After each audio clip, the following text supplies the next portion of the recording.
the multiverse is under no obligation to make sense.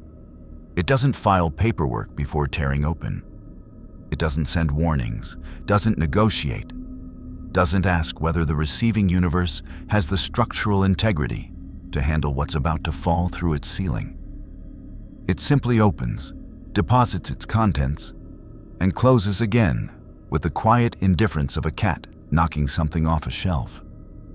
Los Angeles, 2002. The Santa Monica Pier sat draped in the particular kind of neon melancholy that the city did better than anywhere else on Earth. A beautiful lie painted over rotting wood, the ocean beneath it black and enormous and deeply unimpressed with human architecture. The masquerade held here as it held everywhere, an invisible social contract written in 3,000 years of vampire blood and political terror. Some mortals walked the pier eating funnel cake and ignoring each other on early cell phones, unaware that the city around them was carved into domains, fiefdoms, and hunting grounds by creatures who had been dead longer than the nation they inhabited. The kindred of Los Angeles were, at this particular moment, engaged in the eternal vampiric pastime of pretending they weren't on the verge of collapse. The Camarilla held the city nominally. The Anarchs held significant territory and considerably more attitude. The Sabbat circled the edges like wolves who'd read Machiavelli and found it too optimistic. Business as usual. Then every elder in a 300-mile radius woke up. Not metaphorically. Elders in torpor, some of whom had not stirred in decades, opened their eyes simultaneously, sat up in their resting places, and experienced something that vampires of their age and power almost never experienced anymore. Fear. The sensation lasted approximately 4 seconds. Then it was replaced by something worse. The primal, blood-deep recognition that something had entered their world that did not belong to any rung of the ladder they understood. Every kindred who felt it would later describe it differently. A Ventrue elder in her Bel Air haven said it felt like standing next to a star that had decided to be a person. A Nosferatu information broker in the sewers beneath Hollywood said it smelled like every death that had ever happened, compressed into a single point. A Bruja elder who'd survived the fall of Carthage said simply that it felt like God had dropped something. What God had dropped was standing on the Santa Monica Pier, now wearing a red coat that moved in a wind that wasn't blowing, looking at the Pacific Ocean with the expression of a man who had seen everything and was cautiously optimistic that this might be new. "Huh," said Alucard. He tilted his head. The sunglasses, round, red-tinted, deeply unnecessary at midnight, caught the neon light from a nearby food stand. He looked at his hands, flexed them, felt the new universe press against his edges like a fabric trying to decide if it wanted to accommodate him. It decided yes. Universes generally did, in his experience, because the alternative was a disagreement he would win. He could feel it immediately, the difference. His home universe had run on certain assumptions about what vampires were. Creatures of the night, yes. Undead, yes. Powerful, certainly, but fundamentally finite. Here, the rules were different in ways that were immediately, deliciously interesting. The darkness had texture. The night had layers. He reached out with senses that had consumed 30 million souls and felt the shape of this world's supernatural architecture. And what he found made him smile. Like the way a musician smiles when they hear a key they've never played in before. Blood governed everything here. Not just as sustenance, as currency, as hierarchy, as the literal mechanism of power transmission. Vampires here were ranked by generation, their distance from some original source, and that distance determined the ceiling of what they could become.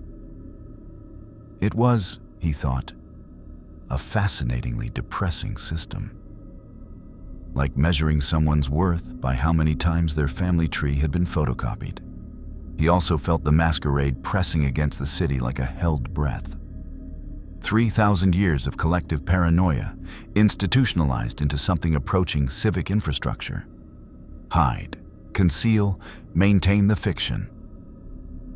He appreciated the commitment, genuinely, the way one appreciates an extremely elaborate sandcastle. With the awareness that he was a wave. A mortal couple walked past him on the pier, laughing at something on a phone screen. Neither looked at him. He was quite visible. The red coat alone should have drawn stares.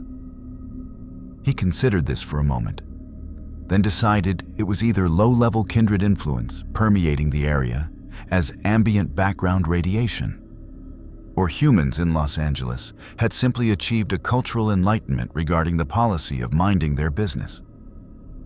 Probably the second one. "Okay," he said to nobody, or to Pip, who existed in the space between his sentences in the way that the dead sometimes do when they've been consumed by someone who, genuinely, in their own deeply dysfunctional way, respected them.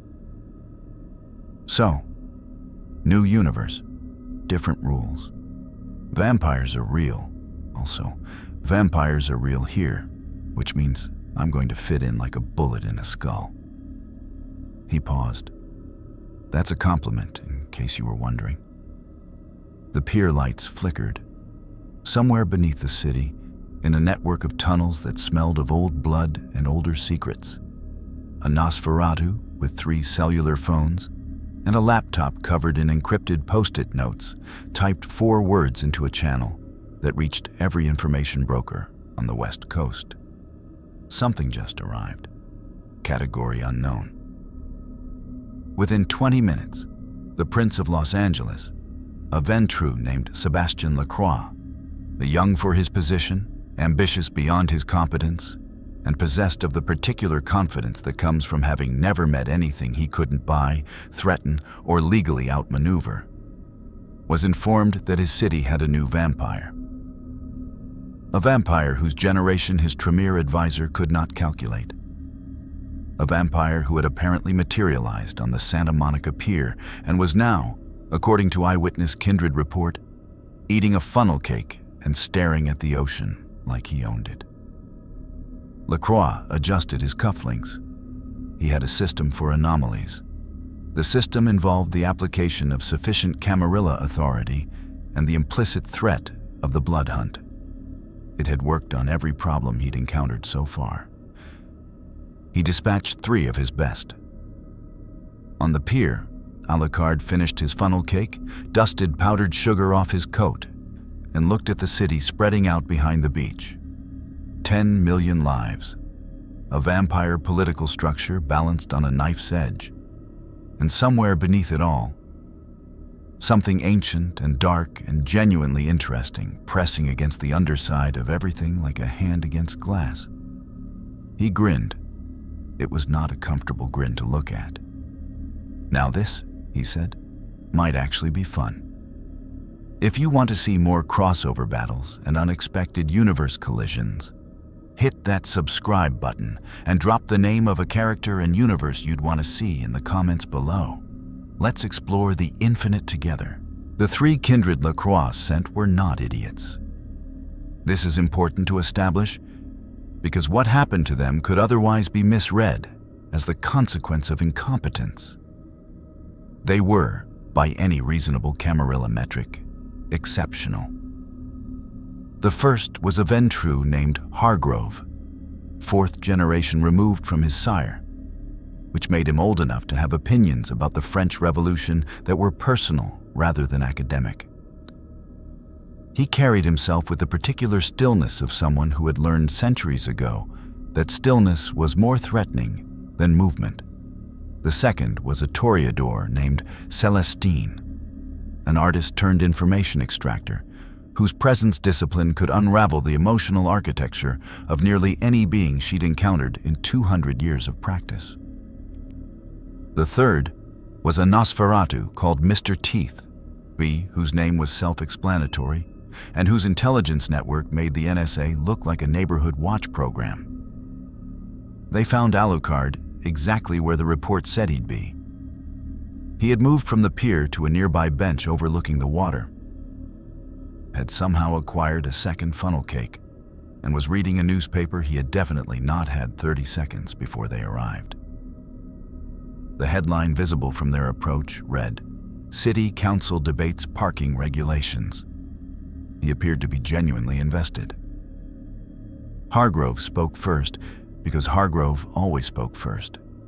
It was a Ventrue thing, the assumption that the room was theirs before they'd checked the deed. "You are in the domain of Prince Lacroix," he said. "By the traditions of the Camarilla, you are required to present yourself, declare your clan, your generation, and acknowledge the authority of..." Alucard turned a page. "1 second. Hargrove stopped. He was not accustomed to being MM'd. He looked at Celestine. Celestine was already doing something with her eyes. That particular quality of attention that Toreador developed. The gaze that found the emotional frequency of a target and began to press on it, gently, like testing the give in a locked door. She pressed. Nothing happened. She pressed harder. The thing she was pressing against didn't push back so much as simply fail to register that she was pressing at all. It was like trying to pick the lock on a door that had no lock because it had no door, because it was a wall painted to look like a door as a joke. She took a small, involuntary step backward. Mr. Teeth, who communicated primarily in written notes passed through intermediaries because his face made conversation logistically complicated, held up a small whiteboard on which he had written, "Generation unreadable." Vide's signature unlike any clan. Recommend reassessment of approach. Alucard folded his newspaper. He looked at all three of them with the patient, delighted expression of a man who has ordered something from a menu he's never tried before and is watching it arrive. "Okay," he said. "I'm going to be honest with you because I find honesty in these situations saves everyone a lot of time. And time, as I understand it, is something you technically have infinite amounts of but emotionally experience as constantly running out. Which is fascinating, isn't it? Very human of you?" He tilted his head. "The traditions, right? I read about those. Announce yourself, respect domain, don't make children without permission, don't overthrow the prince without a really good reason. Very sensible stuff. Very organized. I respect the infrastructure." He paused. "I'm not going to follow any of it. That is not..." Hargrove began. "I know it's not optional. That was implied by the word tradition. Yes, very good." Alucard stood. He was tall in the way that darkness is tall, not a specific measurement but a quality, an impression of verticality that didn't entirely correspond to physical space. "Here's my counter-proposal. You go back to your prince, your Lacroix, and I can already tell I'm going to find him exhausting. And he has the energy of a middle manager who just discovered the phrase leverage. And you tell him that there is a vampire in his city who cannot be generation tested, cannot be presence influenced, and ate 2 funnel cakes in a row without any apparent self-consciousness, and ask him how he'd like to proceed." Celestine had composed herself. She was 2 centuries old and had survived worse openings than this. "What clan do you belong to?" Alucard appeared to genuinely consider this. "I was made from Dracula," he said. "The actual one. Not one of the metaphorical ones. Not a bloodline that traces back to someone who met someone who shook hands with someone who was allegedly present when Dracula sneezed. The actual, historical, impaled a lot of people, made a deal with darkness, Vlad III Dracula. So." He spread his hands. "Clan, yes. Mr. Arteeth's whiteboard reappeared. This is not a recognized lineage." "No," Alucard agreed pleasantly. It really isn't. What happened next was, in retrospect, inevitable. Hargrove was a Ventrue of significant generation and significant pride, and pride in Ventrue is a load-bearing wall of the personality. Remove it, and the whole structure comes down. He reached into the space where his dominate discipline lived, that ancient coercive power of command that had bent kings and broken armies, and he pushed it at Alucard with the full weight of his centuries behind it. The command was simple. Stop. Alucard stopped. For exactly 1 second. Then he turned and looked at Hargrove with an expression that Hargrove would describe later to his sire, in a private communication that he would subsequently destroy, as the look of something that had decided to find the situation educational rather than offensive, and was uncertain which of those options should be more frightening. That was dominant, Alucard said. Huh, interesting. It's like, imagine someone trying to give you directions to a place you already are. The mechanism is correct. The application is just slightly cosmically misaligned. He tilted his head. Your generation is what, 5th? 6th? You must be very proud. Hargrove's hand moved to the weapon at his side, a custom firearm loaded with ammunition that had ended older things than most kindred would believe. Celestine caught his arm. She was looking at Alucard with the particular expression of a very intelligent person recalibrating rapidly. What do you want? She asked. It was the right question. It was the question that had opened more negotiations and closed more conflicts than any tradition ever written. Alucard smiled. It was somehow the most unsettling thing he'd done yet. Because it was genuine. I want to find something in this universe worth being impressed by, he said. Everything else is just tourism.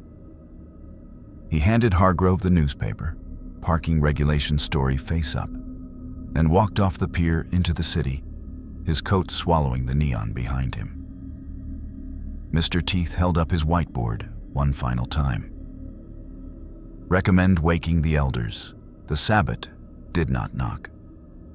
This was, philosophically speaking, their entire brand. Where the Camarilla built systems of etiquette designed to paper over the fundamental horror of what vampires were, the Sabbat tore the paper off and framed the horror. They were the eye to the Camarilla's superego, the acknowledgement that creatures who drank blood and lived forever and dominated mortals like livestock were perhaps not best served by pretending to attend charity galas. They had their own traditions, their own hierarchy, their own theology, a genuine belief that the Antediluvians, the ancient sleeping gods of vampiric history, would one day wake and devour their descendants, and that the correct response to this information was to become so ferociously powerful and so utterly without mercy that even gods would hesitate. It was, Alucard thought, a deeply relatable worldview. The war pack found him in East Los Angeles at approximately 2 a.m, in an alley that smelled of old grease and recent violence. There were 7 of them. The pack priest was a La Sombra named Cortez.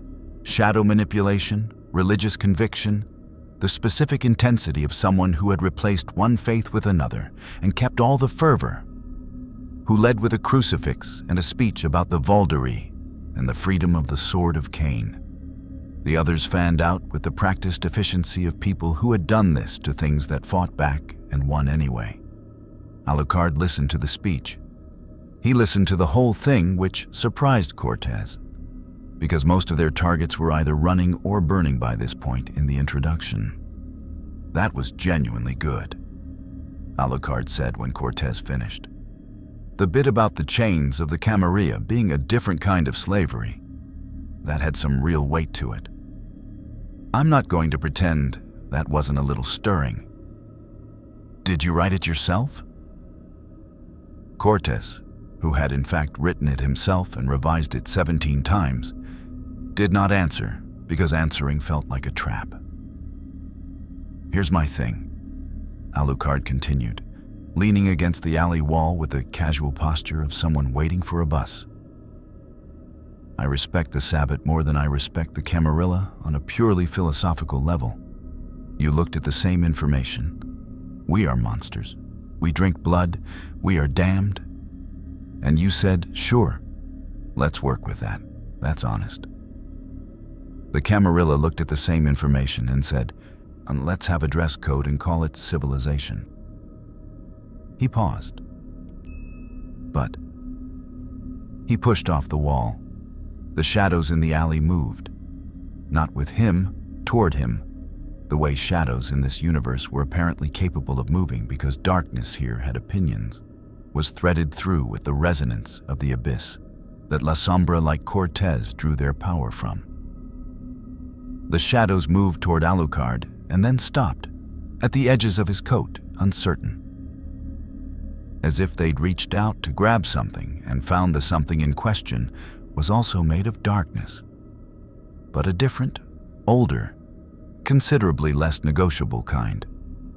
Cortez noticed this. His expression shifted from ritual intensity to the kind of attention that survival instincts produce when they've overridden everything else.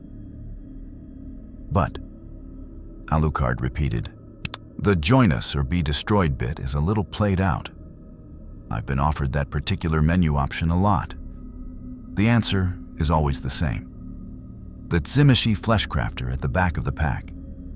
A thing that had been a man named Valdris before it had spent 3 centuries exploring what flesh could become when you stopped treating its original configuration as a suggestion. Chose this moment to act. Tzimishe were among the most genuinely terrifying creatures in the world of darkness. Artists of biological horror who could reshape living tissue into architecture, sculpture, weaponry, or screaming. Valdris had prepared something ambitious for this encounter, having felt the dimensional anomaly's arrival, and spent the intervening hours crafting a body capable of fighting something whose generation defied measurement. What emerged from Valdris was approximately 12 feet of reshaped nightmare. Bone plating, additional limbs articulated at angles that implied familiarity with geometries beyond Euclidean. A face that had been redistributed across a chest cavity to improve sensory coverage. It was, by any objective measure, extraordinarily horrible. 3 of the pack's newer members, who had seen Valdris work before, still looked away. Alucard looked at it with genuine, undisguised interest. Okay, he said. That is legitimately impressive. How long did that take you? The Valdris thing lunged. It was fast in the way that things without normal skeletal constraints are fast. Wrong fast, moving in directions that implied it had renegotiated its relationship with momentum. And it hit Alucard with the force of something that had turned its entire body into a weapon and had centuries of practice using it. Alucard went through the alley wall. The Valdris thing followed through the hole it had made into the space beyond. A narrow gap between buildings, concrete dust still falling. And found Alucard standing there, coat settling, head tilted at the angle that indicated he was experiencing something genuinely new. That actually moved me, he said, with what sounded like surprised appreciation. Physically. Through a wall. Do you know how few things have ever physically moved me through a wall? He looked at the hole. I'm going to remember that. Then the darkness came out of him. Not a discipline, not a structured power with a name and a mechanic and a generation requirement. The darkness that lived inside Alucard. 30 million souls. The compressed weight of everything he'd ever consumed. The fundamental wrongness of a being who had broken the rules of death so thoroughly that death had given up and gone home. Poured out of him like a flood, finding a crack in a dam. Shadows, eyes. The suggestion of shapes that had names in languages that predated language.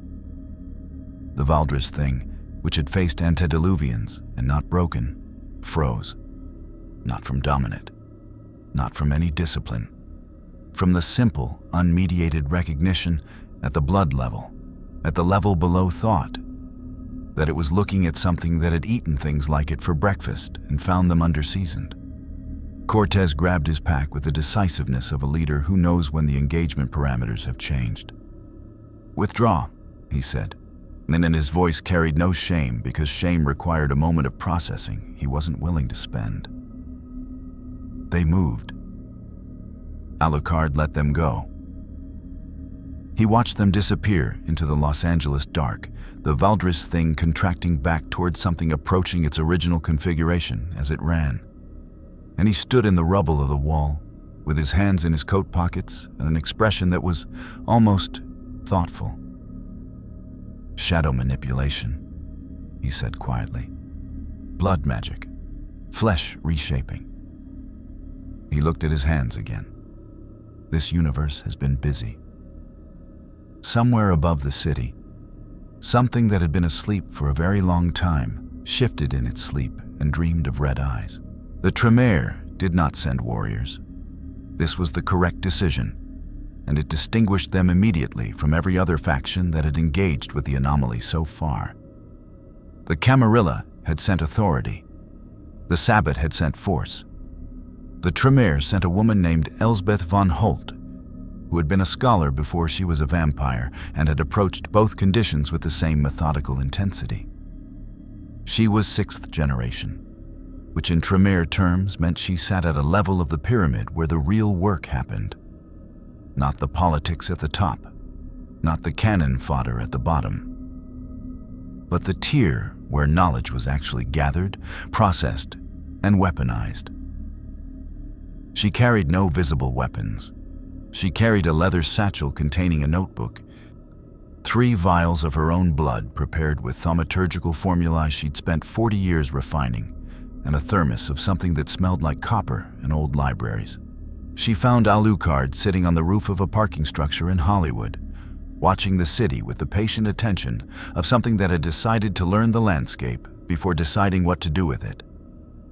She climbed the stairs rather than using any supernatural means of ascent. Because arriving via thaumaturgy at a first meeting with an unknown quantity was the kind of opening move that foreclosed options. She pushed open the rooftop door, walked to a reasonable distance, and sat down on a concrete barrier with her satchel in her lap. Alucard didn't look at her. "Tremere," he said. "Yes." She opened her notebook. "How did you know?" "Everyone else came at me like I was a problem to be solved. You came at me like I was a question to be answered." He glanced sideways. "I find that significantly more interesting and significantly more dangerous." Elsbeth wrote something down. "You're not wrong about the danger." "I'm rarely wrong about danger. It's one of my better qualities." He returned his attention to the city. "Blood magic. That's what your clan does. You took thaumaturgy, which shouldn't exist in vampires, which is not a native discipline, which you stole from someone, I assume, because that's generally how your kind acquires things you shouldn't have. And you built an entire system out of it. Blood as reagent, blood as medium, blood as the literal mechanism of power." He paused. "That's either the most elegant thing I've ever heard or the most hubristic. I keep going back and forth." Elsbeth studied him with the careful attention of someone who had learned to treat every observation as potentially the last one they'd get. "You understand thaumaturgy. I understand blood."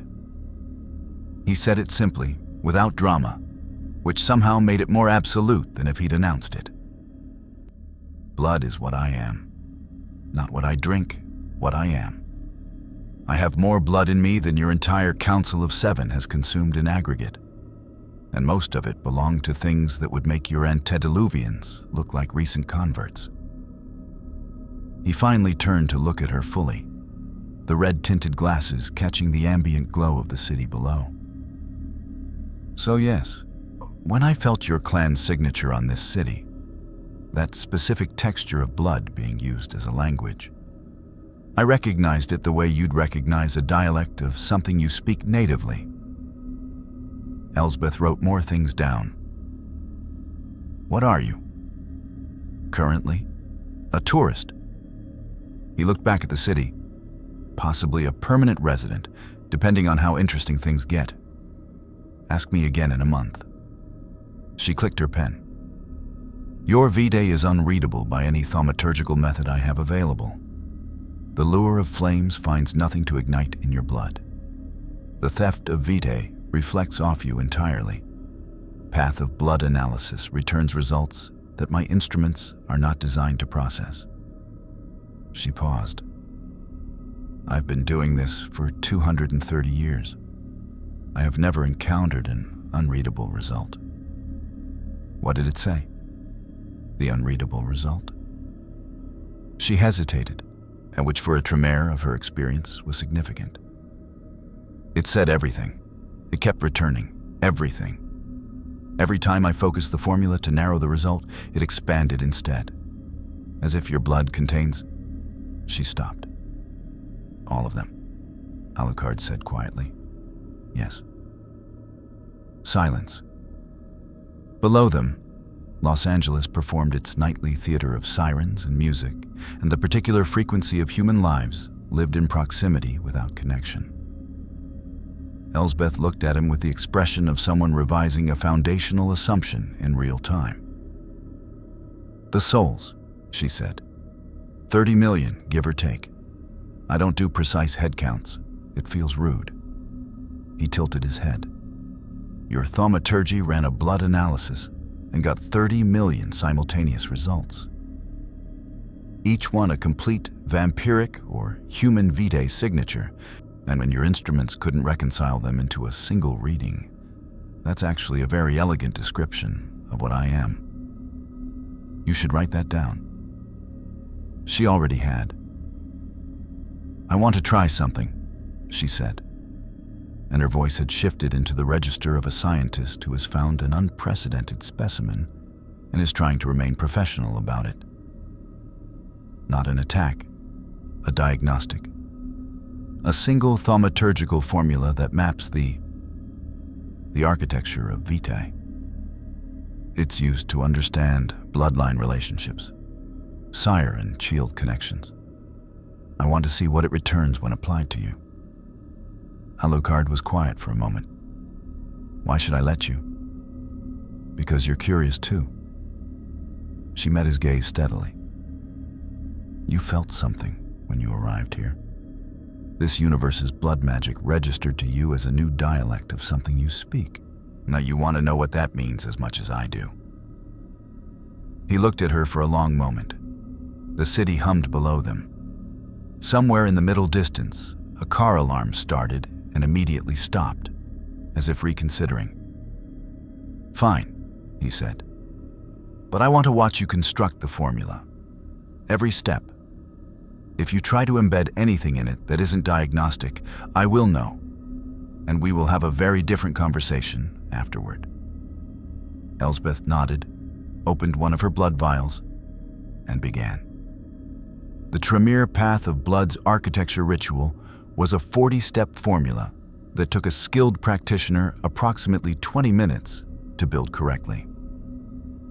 She did it in 11, her hands moving with the precise economy of someone for whom the process was so internalized it had become reflexive.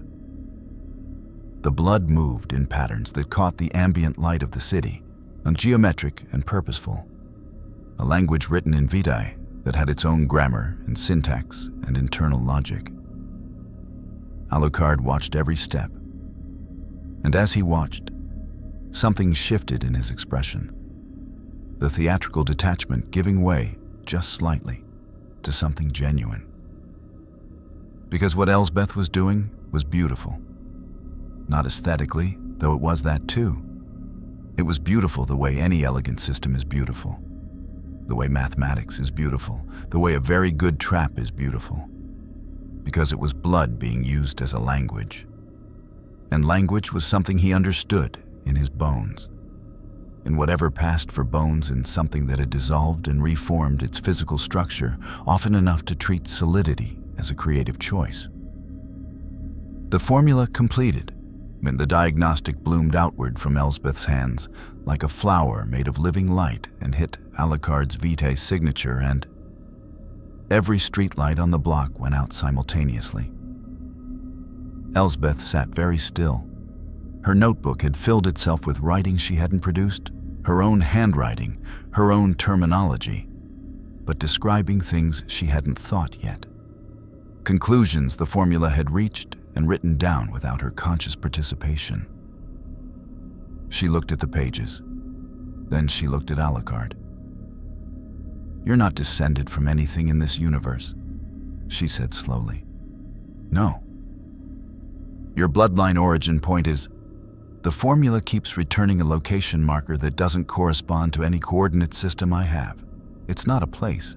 It's a different universe," he said. "Yes. And your generation."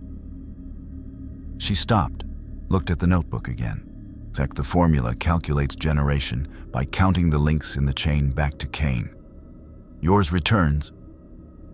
She turned the notebook toward him. The page showed a number.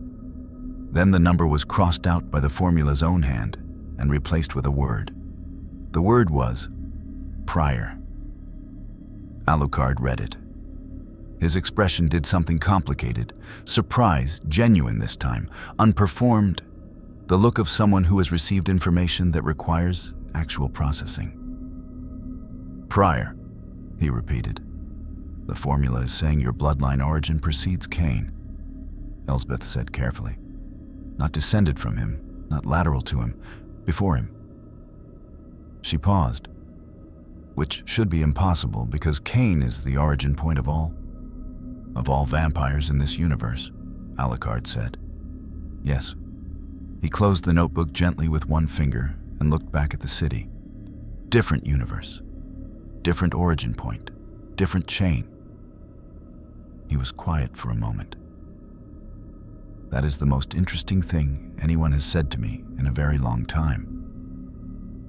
Elsbeth von Holt, who had survived 2 centuries of Tremere politics and Camarilla intrigue and one very unpleasant incident in Prague that she didn't discuss, made a decision that her counsel would have called catastrophic and that she was already certain was correct. "I think," she said, "that you should know what Cain is, what he means to this universe, what the Antediluvians are, what Gehenna is." She picked up her pen. "And I think in exchange, you should tell me about the universe you came from, all of it." Alucard turned to look at her again, and the smile that crossed his face was different from the ones he'd shown the Camarilla's envoys and the Sabbat warpack, smaller, more honest, the smile of someone who has been playing a role and has just encountered someone worth dropping it for, temporarily. "Elsbeth von Holt," he said, "you might be the first person in this universe who's impressed me." She wrote that down too.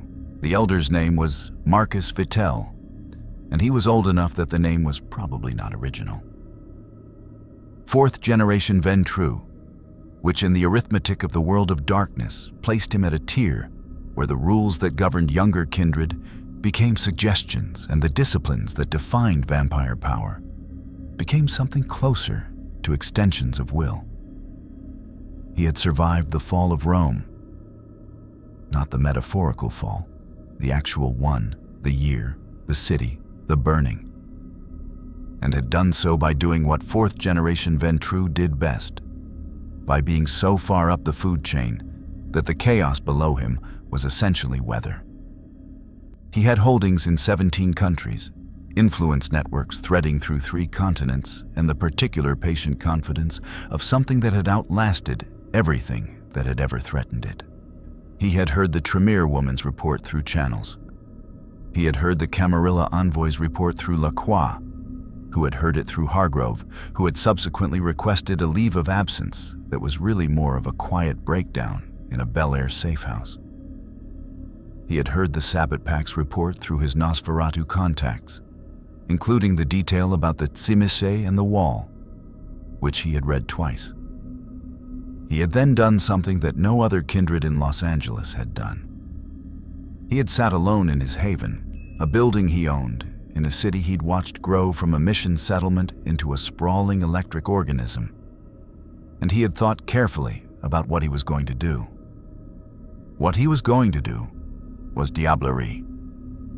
Diablerie was the darkest act in the kindred lexicon, the consumption not just of a vampire's blood, but of their soul. The devouring of one being by another in totality. The incorporation of everything the victim was into the diablerist's own essence. It was how vampires climbed the generational ladder. It was why lower generation kindred were so dangerous and so rare. Because the only reliable way to their power was through their destruction and consumption. It left a mark on the aura, dark veins visible to those who knew how to look, the spiritual scar of having eaten someone. The Camarilla formally prohibited it. Most elders had done it anyway, once or twice in their histories, and simply kept their histories private. Marcus Vittel had done it 4 times. He was not proud of this. He was also not proud of it. He was simply old enough that pride and shame had become less useful as organizational frameworks than accuracy. The calculation was straightforward. A vampire of unknown generation, potentially below Cain himself, carrying 30 million souls, if diablerie worked, if he could consume that essence, he would become something unprecedented in kindred history, beyond the Antediluvians, possibly beyond Cain. The risk was obvious, and Vittel was not an idiot. But risk assessment at his age looked different. He had survived Rome. He had survived the Inquisition. He had survived 3 princes of Paris, which was considered by many kindred historians to be the hardest of those 3 things. He found Alucard through methods that a 4th-generation Ventru could access and a younger kindred could not. A combination of auspex pushed to its absolute ceiling and an information network that had been running for 17 centuries. Alucard was in a bar in Silver Lake, alone, drinking something from a glass that was definitely not whatever the bar was serving. The bar's other patrons were paying him no attention, which meant either he was doing something subtle with the ambient psychic landscape, or Silver Lake had achieved an unprecedented cultural evolution regarding the policy of minding one's business. Vittel sat across from him without preamble. He was unremarkable looking, medium height, gray suit, the face of a middle management functionary that he'd chosen carefully for its disarming averageness. 4,000 years of survival had taught him that the most dangerous thing to look like was something dangerous. Alucard looked at him with immediate attention. Not the theatrical attention he deployed on Hargrove and Cortez, the real kind. 4th generation, Alucard said. You're old. Yes. You're not here to negotiate or study or threaten. He tilted his head. You're here to eat me. Vittel, to his credit, didn't flinch. I'm here to attempt it. Whether I succeed is a separate question. I appreciate the precision. Alucard set down his glass. Most people who want to kill me at least pretend they're here for something else first. It's usually tedious. He considered Vittel with what appeared to be genuine professional respect. You've done it before. Diablerie. More than once. I can smell the soul scar on you. It's faint. You're old enough that it's faded. But it's there. Vittel said nothing. Silence was a tool he used with the same deliberateness as everything else. Here's what I want you to understand, Alucard said.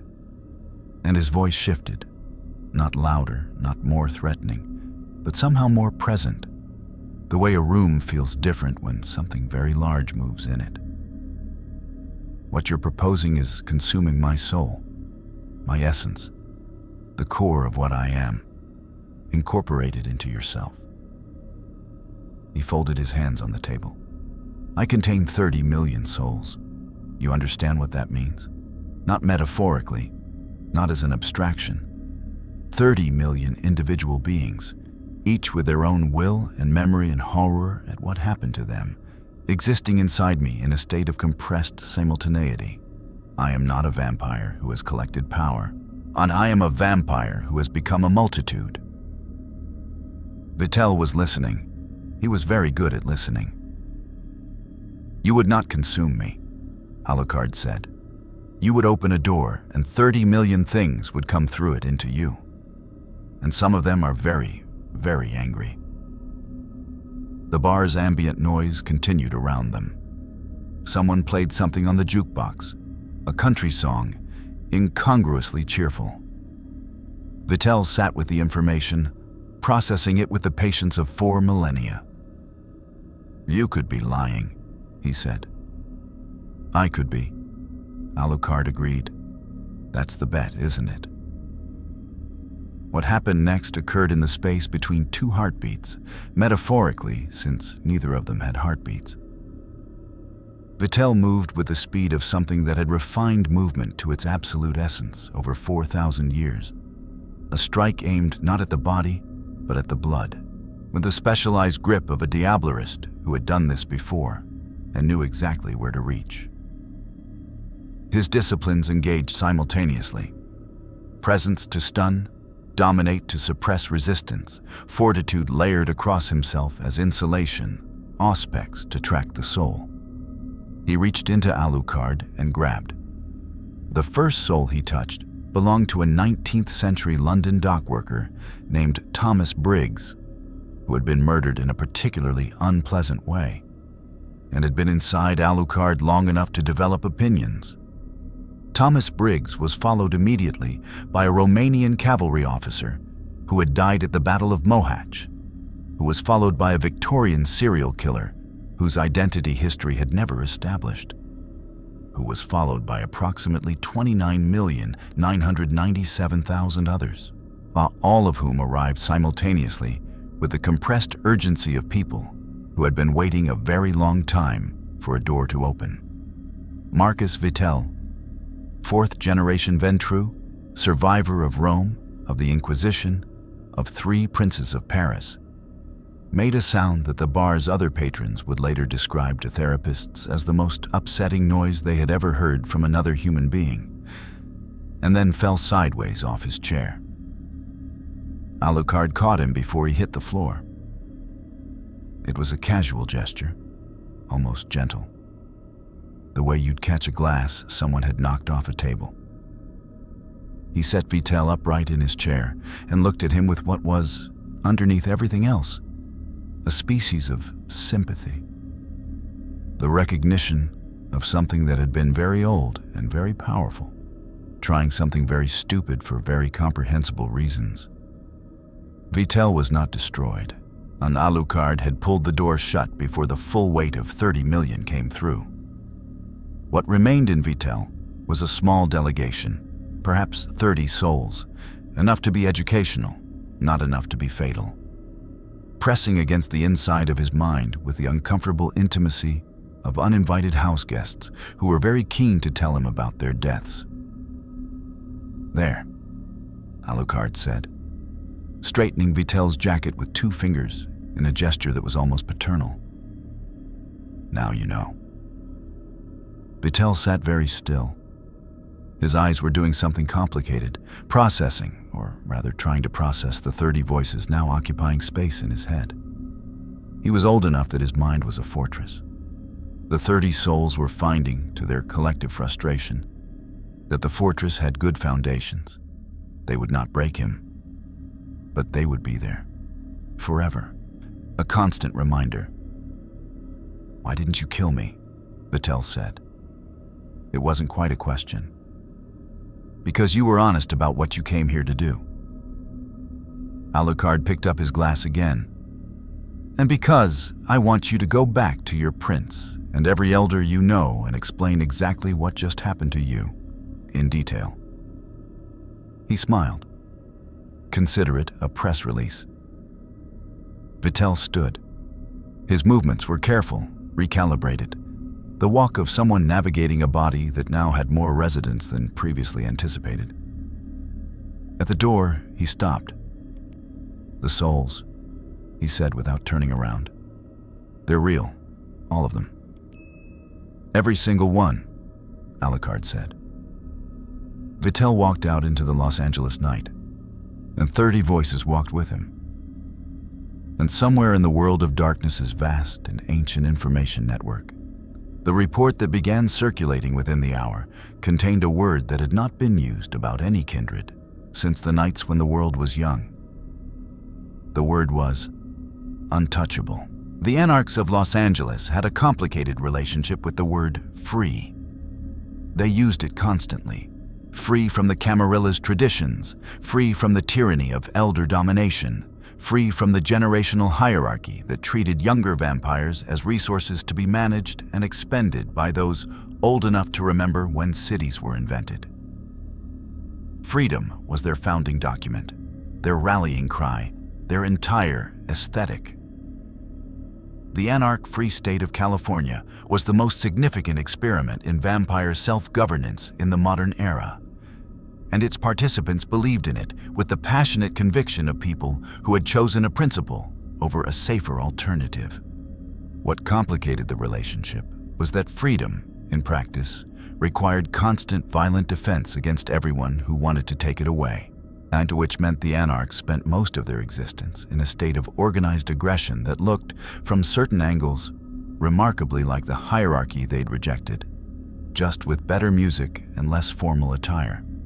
Their de facto leader in Los Angeles was a Bruja named Damsel, which was not her original name, but had become more real than it over 2 centuries of use.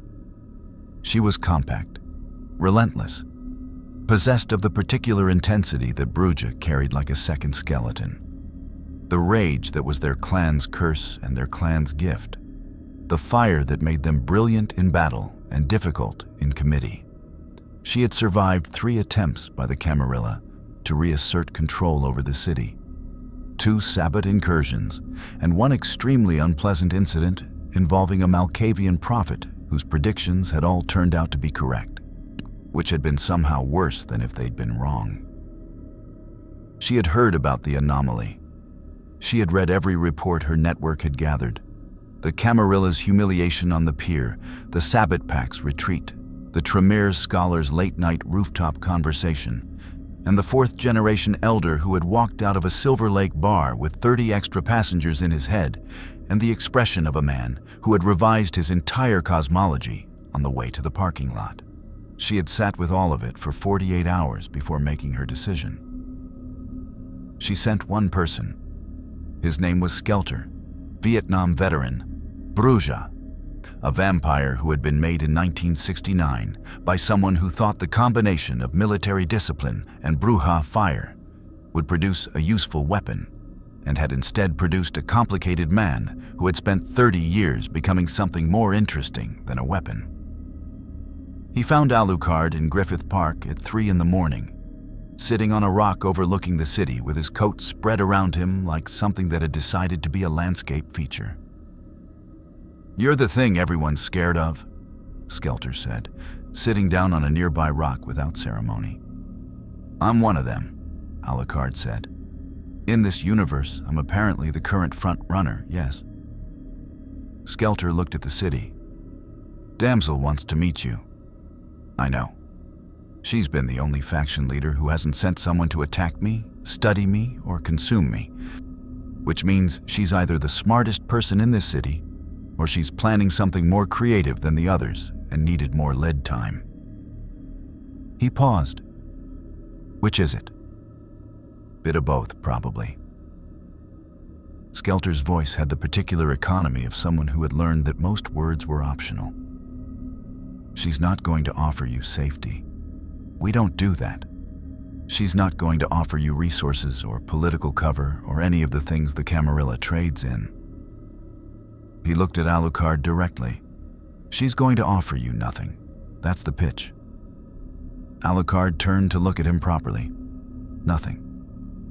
No obligations, no traditions, no hierarchy telling you what you are and where you fit and who you owe fealty to. You exist in this city. You do what you do.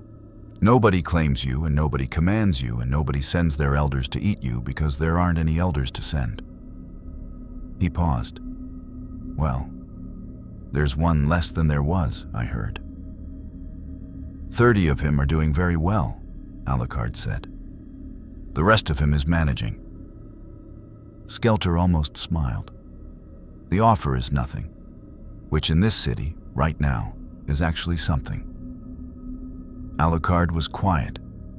Below them, the city performed its nightly inventory of lights. He sat with the offer in a way that was different from how he'd processed the Camarilla's authority, or the Sabbat's recruitment, or the Tremere's scholarship. Those had engaged his attention, his interest, his amusement. This engaged something quieter. He had been, in his home universe, many things: weapon, monster, loyal servant, philosophical disaster. At the end of a very long chain of decisions made by a man who had wanted to live forever and had gotten his wish in the worst possible way.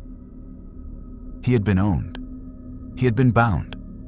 The chains had been willing ones toward the end, but they had been chains. Nothing was, in its way, the most seductive offer he'd received. "Tell me about Damsel," he said. Skelter told him. He told it the way soldiers tell things, in facts rather than impressions, with the understanding that the listener could assemble the emotional content themselves. Damsel had been made a vampire in 1793 in Paris, during a period when the concept of liberty was being tested against the concept of how much blood liberty required. She had fought the Camarilla for 200 years, not because she hated structure, but because she had seen, repeatedly and without exception, what structure did when the people at the top of it decided their comfort was more important than the people below them. She had built something in Los Angeles that wasn't perfect. She'd be the first to say it wasn't perfect. But that was hers, and the Anarchs, and didn't require anyone to pretend that monsters were civilized in order to function. "She sounds exhausting," Alucard said, and his voice contained something that was almost warmth, in the best way. "She is," Skelter agreed. "You coming?" The meeting happened in a warehouse in Boyle Heights that the Anarchs used for gatherings too large for any individual haven. Damsel was there with 6 others, not bodyguards.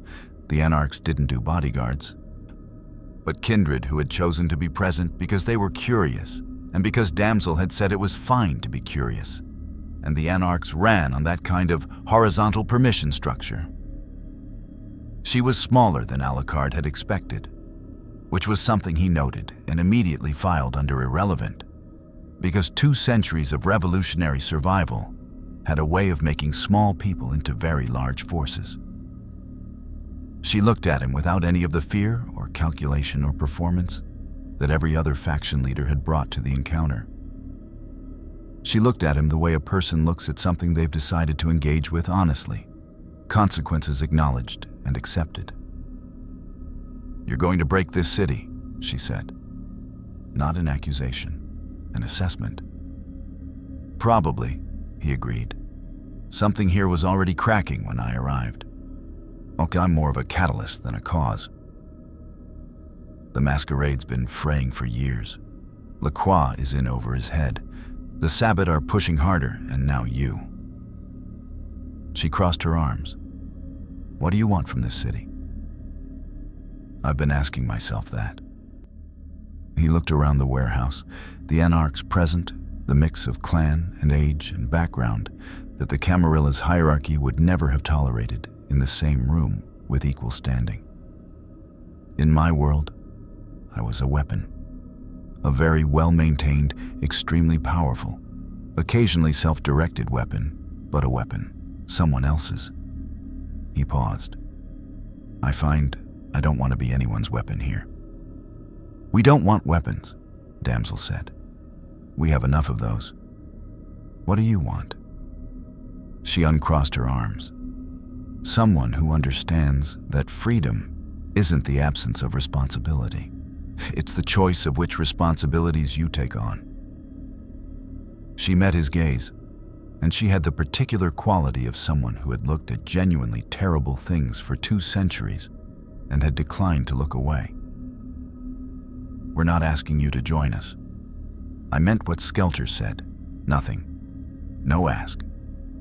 But if you're going to be in this city, and it sounds like you are, you should know that there are kindred here who aren't playing the Camarilla's game or the Sabbat's game, who are just trying to figure out what it means to be what we are without having someone else define it for us. Alucard looked at her for a long moment. The warehouse was very quiet in the way that places get quiet when everyone in them is paying close attention. "That," he said finally, "is the most interesting thing anyone in this universe has said to me." Elsbeth von Holt, and he did not mention, had been the most interesting person. Damsel had just said the most interesting thing. They were different categories. He kept his taxonomies precise. "I'm not joining anything," he said. "But..." He looked at the assembled Anarchs, the range of them, the improbability of them, the stubborn, ongoing experiment of them. "I'll remember this room." Damsel nodded once. It was enough. Walking back out into the Los Angeles night, coat moving in its personal wind, Alucard felt something that took him a moment to identify, because it had been a long time since he'd felt it without irony attached. He felt almost like he had options. The city hummed around him, and beneath it, further down than sewers and subway tunnels and the buried bones of older settlements, something ancient and aware registered the motion of something new moving through its world, and stirred, and turned its attention upward with the slow inevitability of a tide. The thaumaturgical did not exist, officially. This was not the Masquerade's doing, or rather, not only the Masquerade's doing. The true Black Hand's concealment predated the Camarilla by centuries and operated on a different principle entirely. The Camarilla hid vampires from mortals. The thaumaturgical hid themselves from vampires. They were the oldest faction in the world of darkness, older than the Camarilla, older than the Sabbat, older than most of the institutions that modern kindred treated as eternal and foundational. They had members in the lands of the dead, literally operatives who existed in the Shadowlands, the twilight reflection of the living world populated by ghosts and darker things. And their mandate was singular and had never changed in 3,000 years of operation. Watch for Gehenna. Prepare for Gehenna.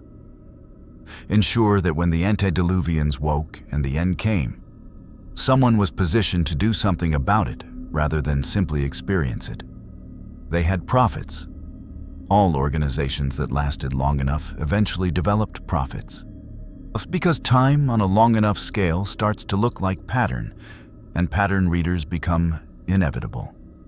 The thaumaturgical's prophets used a system called Nodist scholarship, the study of the Book of Nod, the fractured vampire scripture that described Cain's curse and its consequences, combined with auspex, pushed into registers that younger kindred didn't know existed, combined with intelligence gathered from sources on both sides of the living and dead divide. Their senior prophet in the Western Hemisphere was a Malkavian elder named Erasmus, who had been clinically insane since approximately 800 CE and had, somewhere in the intervening 12 centuries, come out the other side into something that wasn't sanity exactly, but functioned better than sanity for his particular purposes.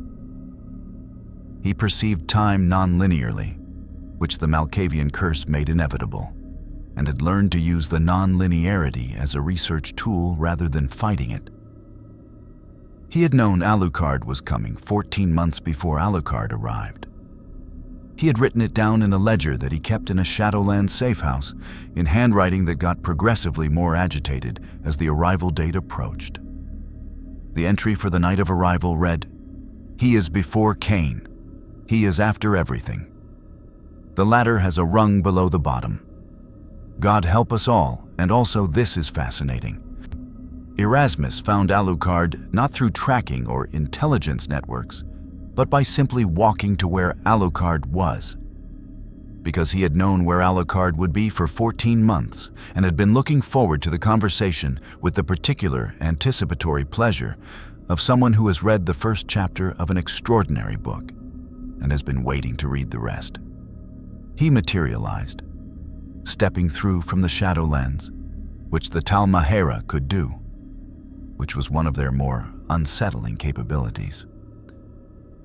In front of Alucard, on a quiet street in Los Feliz at 4 a.m, wearing a coat that appeared to have been acquired in several different centuries and never quite integrated into a coherent outfit, and carrying the ledger, Alucard stopped walking. He looked at Erasmus with the careful attention of someone who has encountered a genuinely novel category. "Malkavian," he said. "But not, the madness isn't interfering with the function. It is the function." "Yes," Erasmus said, with the enthusiasm of someone whose ideas are rarely recognized this quickly. "Yes, exactly. Most people get stuck on the surface presentation and miss the underlying. But you see it immediately, which is in the ledger. I wrote that down. You see things quickly. It's one of the 17 things I noted about you." He opened the ledger to a bookmarked page and showed it to Alucard. The page contained detailed notes in increasingly cramped handwriting, multiple ink colors, and 2 diagrams that appeared to map something with more dimensions than diagrams usually accommodated. Alucard read it. He read all of it. His expression shifted through several registers.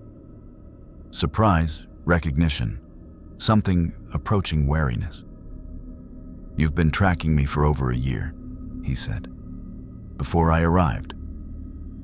"The ripple precedes the stone," Erasmus said, with the pleased air of someone quoting themselves.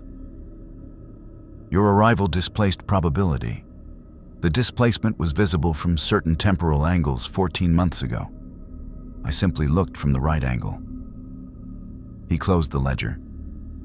"You are prior to Cain. The Tremere woman's formula was correct. In our scripture, in the Book of Nod, there is a passage, very few people know it. The thaumaturgical has the only complete translation, that describes a time before the curse, before Cain, before the first death. The passage describes a quality of being that existed in that before time. Not a person, a condition, an orientation toward darkness that predated the structuring of darkness into rules." He looked at Alucard steadily, his eyes doing something that eyes in the world of darkness sometimes did when Auspex was engaged at very high levels, seeing more than the light was carrying. The passage calls it the predator. The hunger before hunger had a name. Silence. A car passed. Its driver didn't notice 2 vampires having a conversation that was restructuring the theological foundations of an entire supernatural civilization. "That's very dramatic," Alucard said. "Yes, the Book of Nod is very dramatic. It was written by people processing significant trauma." Erasmus sat down on a bus stop bench. "But dramatic doesn't mean wrong. You are not a kindred of this universe. You are a kindred whose origin point precedes the event that created kindred in this universe, which means you are not subject to the curse of Cain." He paused, and for a moment the non-linear time sight moved behind his eyes like weather. "You are not subject to Gehenna." Alucard sat down next to him. It was the most human gesture he'd made since arriving. Gehenna, the end times. The Antediluvians wake up, devour their descendants. Everything concludes. Every kindred alive is subject to it, bound to it, through the blood, through the curse. When the Antediluvians wake, the call will go through the blood, and every vampire on earth will feel it. Erasmus looked at his ledger. "Except you. You have no Cainite blood. The call won't reach you. The curse doesn't bind you. Gehenna, when it comes, Idas will happen around you, but not to you. He paused. Which makes you the single most strategically significant being in the world of darkness. From the perspective of anyone who has been preparing to survive Gehenna for 3,000 years. Alucard was quiet for a long moment. The thaumaturgical revelation sat in the air between them. Not a threat, not a recruitment pitch, just information, delivered with the precision of someone who had spent 14 months deciding that honesty was the only viable approach. Your organization, Alucard said. The true Black Hand. What do they want from me? Officially, to classify you, contain the theological disruption your existence represents. Erasmus made a gesture that suggested his feelings about the official position. Unofficially, my unofficial position, which I've been developing for 14 months and have 47 pages of notes on. I think you're not a disruption to Gehenna prophecy. I think you're a variable that the prophecy didn't account for because the prophecy was written from inside the system and you're outside it. He looked at Alucard directly. The Antediluvians are going to wake. I have seen this from 17 temporal angles, and it is consistent across all of them. When they do, every kindred on Earth will be pulled into the event, whether they choose it or not. Every kindred except you. He paused. What you choose to do with that exception is, in my opinion, and I have been doing this for 12 centuries, the most important question in the current history of this world. Alucard looked at the city. Los Angeles, sprawling and electric and entirely unaware of the theological recalculation happening on one of its bus stop benches. You're not asking me to stop Gehenna, he said slowly. I would never be so presumptuous. Erasmus smiled, and it was the smile of someone who had made peace with the scale of what he was discussing. I'm asking you to be aware that it's coming, and to consider when it arrives, and every other significant power in this world is bound by blood and cursed to play a predetermined role. What an entity with no predetermined role might choose to do with the freedom of being genuinely, structurally outside the script. Alucard sat with this. The city sat with him. Somewhere in the vast dark below the world, in caves and ocean floors and buried ruins, and 13 things that had once been people and had become something considerably larger than people turned in their ancient sleep, dreaming the slow dreams of things that knew they would eventually wake. The Antediluvians, Alucard said. Tell me about them, the actual ones, not the Camarilla's sanitized version, not the Sabbat's mythology. What are they? Erasmus opened his ledger to a new page. That, he said, is going to take a while.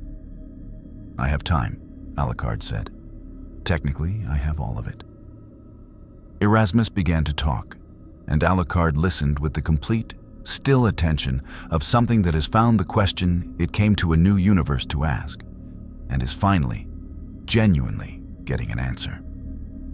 Above them, the Los Angeles sky did what it always did, held its light pollution like a secret, hid the stars, and glowed amber and orange with the reflected energy of 10 million lives, and gave nothing away.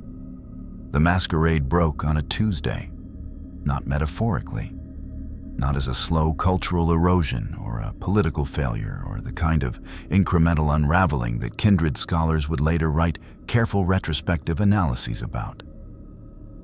It broke the way things break when a specific force is applied to a specific weak point with specific disregard for the consequences. And it broke on a Tuesday because Alucard had decided that Tuesday was as good a day as any to be honest about what he was. And Los Angeles was as good a city as any to be honest in. It started, as many significant historical events do, with something small. A Camarilla sheriff named Chunk, not his original name, but kindred nicknames accreted over centuries the way barnacles accreted on ships, and by now it was more real than whatever his mother had called him, had been following Alucard for 3 nights on Lacroix's orders. Documenting movements, building a case, assembling the kind of intelligence portfolio that a prince needed before making any formal declaration about an anomalous kindred. Chunk was good at his job. He was 6th-generation gangrel, which meant he moved like weather and thought like terrain, and he had followed targets that could smell him coming and still not known he was there. Alucard had known he was there since the first night. He had said nothing. He had gone about his business, his conversations with Elsbeth, his ongoing education from Erasmus, his solitary tours of the city's supernatural geography, and had allowed Chunk to follow him and document and report back because it was, on balance, more interesting to let the Camarilla feel like they had some purchase on the situation. Feeling like they understood something gave them the confidence to keep engaging rather than escalating to the kind of mass response that would have been tedious to deal with. He was, in this sense, managing them. He didn't tell them, he was managing them. Managing people worked better when they didn't know. But on Tuesday, Chunk made a mistake. He had been filing his reports through a Nosferatu intermediary, which was standard operational security. But the intermediary had gotten ambitious and had sold the report contents to 3 additional parties simultaneously. The Sabbat, a Camarilla faction in San Francisco that was considering a political move on Lacroix's position, and a mortal journalist named Karen Jorgensen, who covered unexplained events for an alternative weekly and had been chasing the story of strange occurrences in the city's nightlife for 6 months. Karen Jorgensen received a file. The file contained surveillance photographs of Alucard, the red coat, the glasses, the impossible way shadows moved around him, and 3 images taken at the Silver Lake bar that clearly showed Marcus Vitel's face in the moment of the diablerie attempt, at an angle that captured exactly what a face looks like when 30 souls walk into it uninvited. She was a good journalist. She recognized that she had something significant. She made phone calls. She filed the story. Her editor, who was also a good journalist and recognized the same thing, ran it. The story went online at 11:47 p.m. on Tuesday. By midnight, it had been shared 14,000 times. By 1 a.m., it had been picked up by 2 national outlets. By 2 a.m., it was on television. The Masquerade in Los Angeles was over. Alucard was watching it happen from the roof of the Alternative Weekly's building when Elsbeth found him. She had been running since the story broke. She could feel the Tremere hierarchy's panic as a physical sensation, the way seismic activity propagated through connected structures. The Camarilla's emergency channels were generating traffic at volumes her monitoring systems had never recorded. Every kindred in the city was either in motion or in lockdown, and the ones in motion were moving with the particular, urgent purposelessness of people who had just discovered that the foundational assumption of their civilization was gone, and hadn't yet been given instructions about what came next. "You let this happen," she said. Not an accusation. An assessment, like Damsel's had been, but with different weight behind it. The weight of someone who had spent 2 centuries building careful things and was watching a specific kind of careful get rendered obsolete. "I didn't stop it," Alucard said. "There's a difference." "Is there?" The file that journalist received included material from Chunk's surveillance. Chunk was following me on Lacroix's orders. Lacroix ordered the surveillance because he wanted leverage. The Nosferatu intermediary sold it because information economies reward selling, and the Camarilla created an information economy where the currency is knowledge about anomalies. He looked at the city. "I didn't do any of that. I just existed, and your civilization's internal pressure did the rest." Elsbeth stood beside him. Below them, the street was beginning to show the first signs of the Masquerade's collapse. Not panic yet, not the dramatic human reaction that Kindred had spent 3,000 years dreading, but the particular attention shift of a populace that has been told to look at something and is now looking. People on phones, people pointing at screens, the story's headline visible on a passing bus's advertising display. What is happening in Los Angeles at night? With a photograph of a man in a red coat that no camera should have been able to capture as clearly as it did. The Camarilla is going to blame you, Elsbeth said. Obviously. They're going to call a blood hunt. They're welcome to. She was quiet for a moment. The Tremere Council wants me to return to Vienna. Immediately. They consider my continued presence and proximity to you to be a liability. She paused. I told them I needed 48 more hours for documentation purposes. Alucard looked at her sideways. Do you actually need 48 more hours for documentation purposes? No, I have everything documented. She looked at the city. I just think the next 48 hours are going to be more significant than anything I could document in Vienna. And I've spent 230 years choosing significance over safety, which is probably why I'm still in the field at my age, rather than sitting on a council somewhere, making decisions about other people's risks. She opened her notebook. What's going to happen? Lacroix is going to convene an emergency conclave. Every kindred faction in the city is going to be forced into the same room for the first time in years because the external pressure of the Masquerade's failure is going to briefly override their internal divisions. He paused. The Sabbat are going to see this as an opportunity and push harder on the city's edges. The Anarchs are going to interpret it as confirmation that the Masquerade was always a liability, and they were always right about it.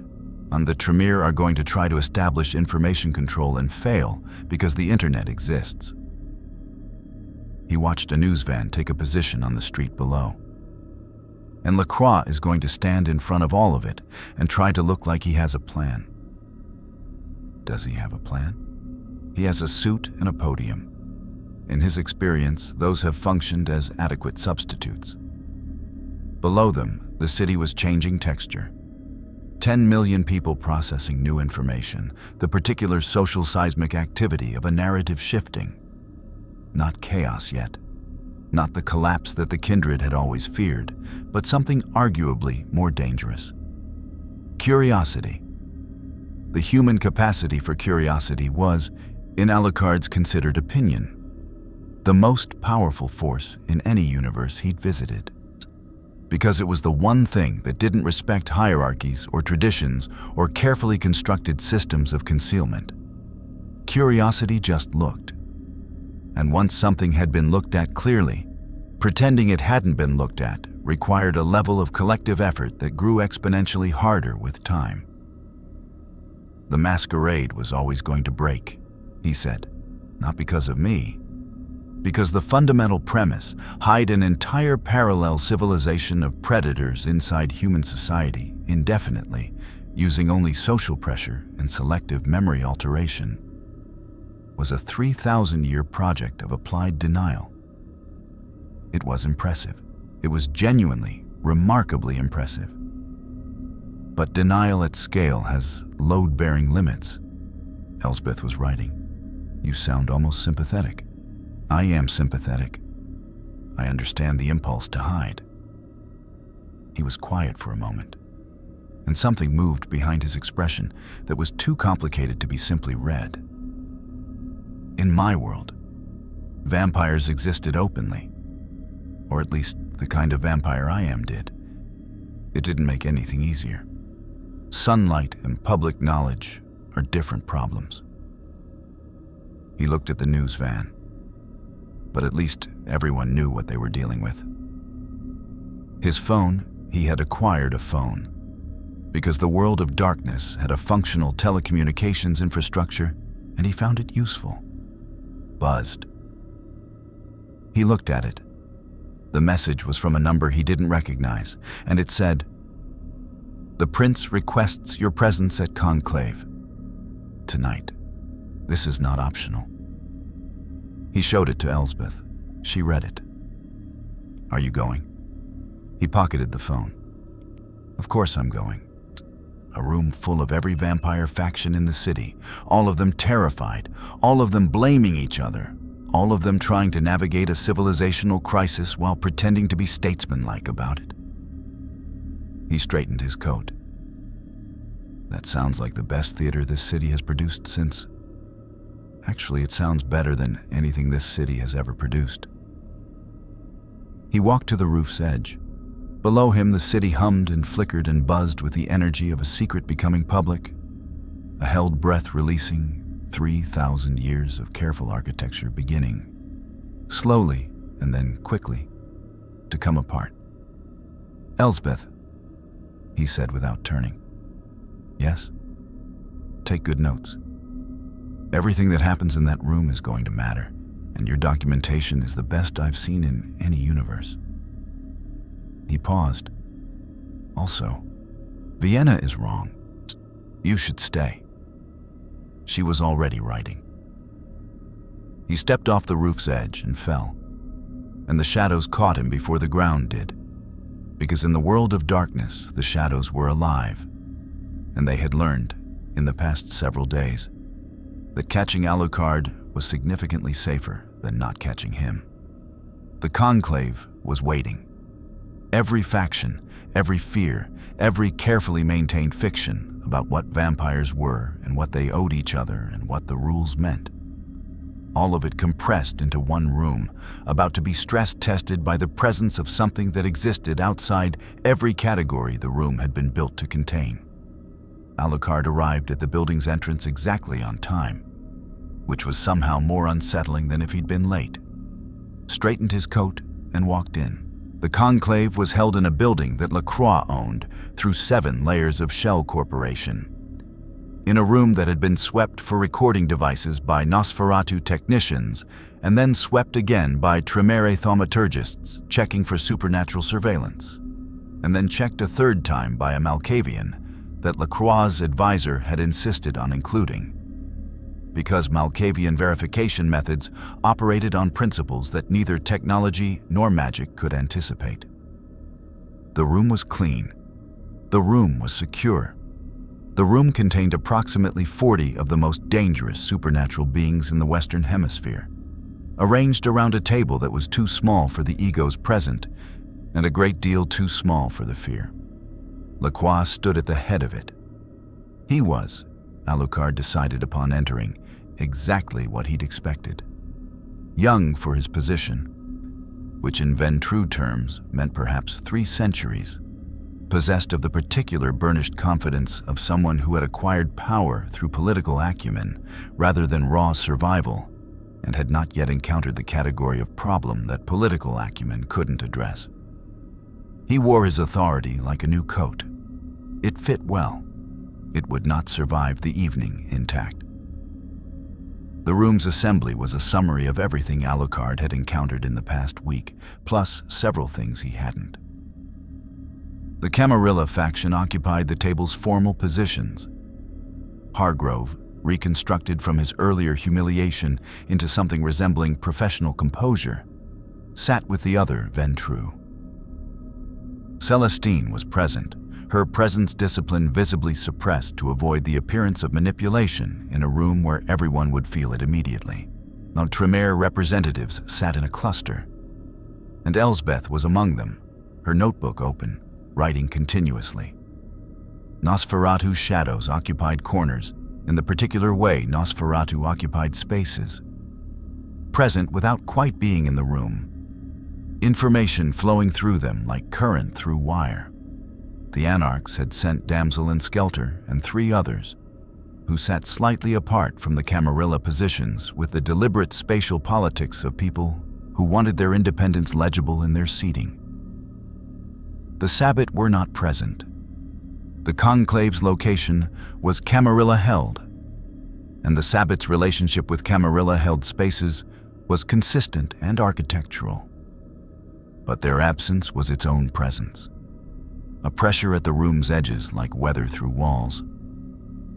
Erasmus was present. Nobody had invited him.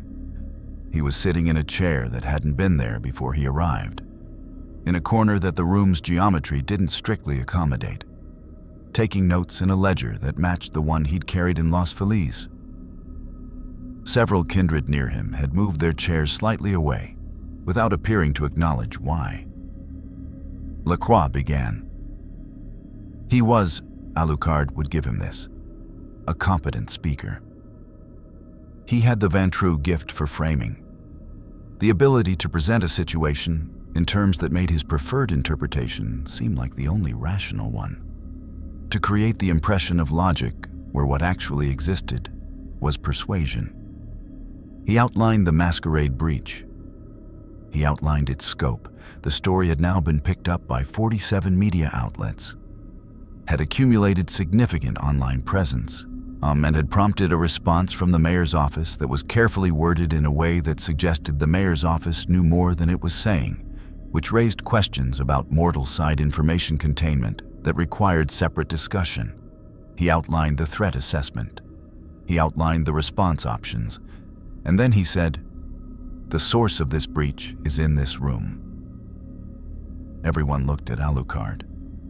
Alucard had known they would look at him and had prepared for this moment by looking genuinely interested in a small crack in the ceiling, which he examined for several seconds before lowering his gaze to Lacroix with the expression of a professor who has been asked a question by a student who almost got there. "The source of the breach," Alucard said, "is a Nosferatu intermediary who sold surveillance materials to a journalist. The source of the surveillance materials was your sheriff, acting on your orders. The source of the order was your decision to surveil rather than engage." He paused. "I'm the reason the surveillance was interesting. That's a different category of causation." "You could have prevented it," Lacroix said. "I could have. So could you at several earlier decision points." He looked around the room. So could the Nosferatu network, by not running an internal information market. So could your sheriff, by not using an intermediary with flexible ethics. So could the journalist, though I'm not going to argue that journalists should suppress significant stories as a personal favor to vampire political structures. He tilted his head. Causation chains are long. Blaming the most recent unusual element is emotionally satisfying and analytically lazy.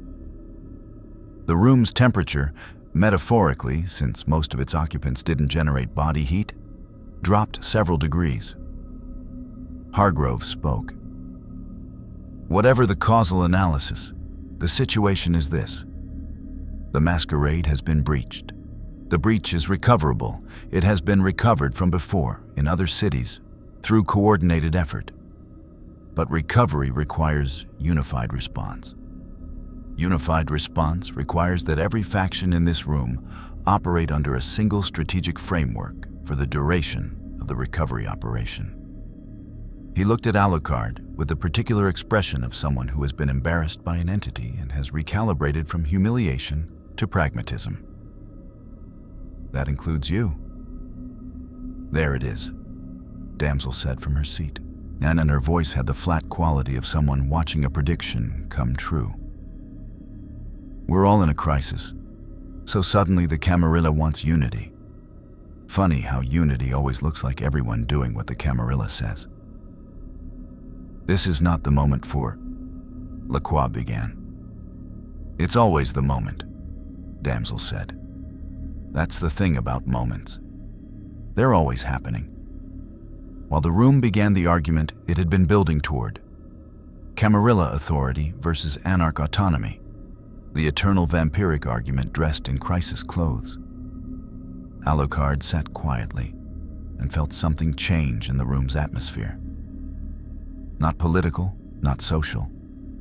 Something deeper, resonating at the frequency below the supernatural, the level where the world of darkness's fundamental architecture lived. Erasmus was looking at him from across the room, The Malkavian's eyes had the quality they got when his non-linear sight was fully engaged, when he was seeing something happening along the timeline rather than in the present moment. He was pale, which for a vampire represented a significant departure from baseline. He wrote something in his ledger, tore the page out, folded it, and passed it through 3 sets of hands until it reached Alucard. Alucard unfolded it. It said, "He is awake. Tonight. It begins tonight." I was wrong about the timeline by 14 months. I was right about everything else. The argument in the room continued. Lacroix was making a point about consolidated response protocols. Damsel was making a point about Anarch sovereignty. For Hargrove was attempting to mediate with the air of a man who has realized the building is on fire and is still trying to finish the meeting agenda. Alucard put the note in his coat pocket. He felt it then.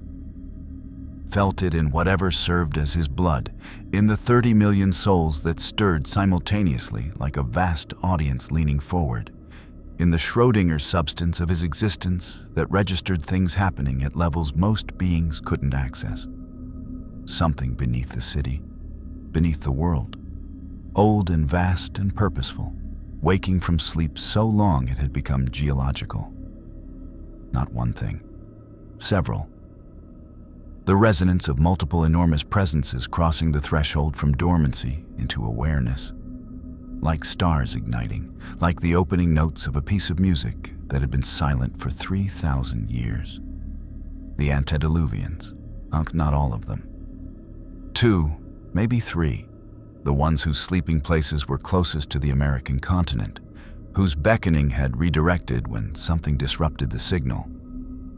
And the disruption, Alucard understood with a clarity that arrived fully formed, was him. His presence had bent the beckoning's frequency. The call that was supposed to draw elders toward the Middle East had encountered something it couldn't categorize and had refracted.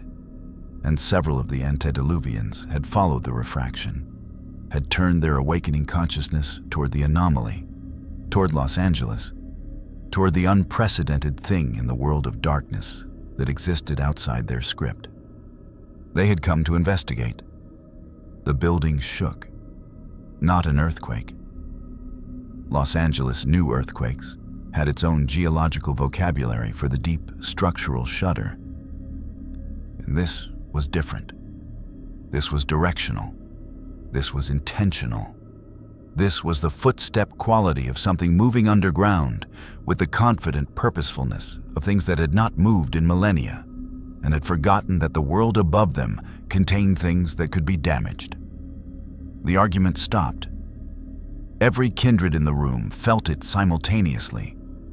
Through the blood, through the curse, through the generational chain that connected every vampire on Earth back to the source. The call that Erasmus had described, the one that Alucard was immune to, hit every other being in the room like a physical impact. Hargrove's hands went flat on the table. Celestine's composure dissolved into something raw and unprocessed. 3 of the younger kindred simply dropped to their knees, not in supplication, but in the involuntary genuflection of bodies responding to something that bypassed will entirely. Lacroix said nothing. His face had the specific blankness of a man whose entire model of how the world worked has just been superseded by events. Damsel grabbed the table's edge and held on, and her face had the expression of someone feeling rage and terror simultaneously and refusing to let either one win. Erasmus was writing furiously, pages accumulating, his pen moving with the speed of someone trying to document a revelation before it faded. And Alucard stood up from his chair. He stood in the room's silence. The silence that had replaced the argument, the silence of 40 supernatural beings experiencing the gravitational pull of their own apocalypse. And he felt nothing. No pull, no call, no generational weight descending through ancestral blood.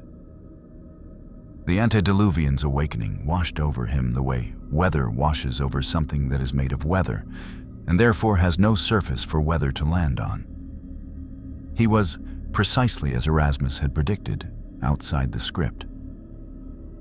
"Well," he said to the room, to the 40 terrified ancient beings, to Lacroix's blank face and Damsel's white-knuckled grip, and Elsbeth's still-moving pen, to Erasmus's furious documentation and Hargrove's flat hands, and the Malkavian corner that had emptied because Erasmus had quietly ceased to be physically present in the moment the shaking started.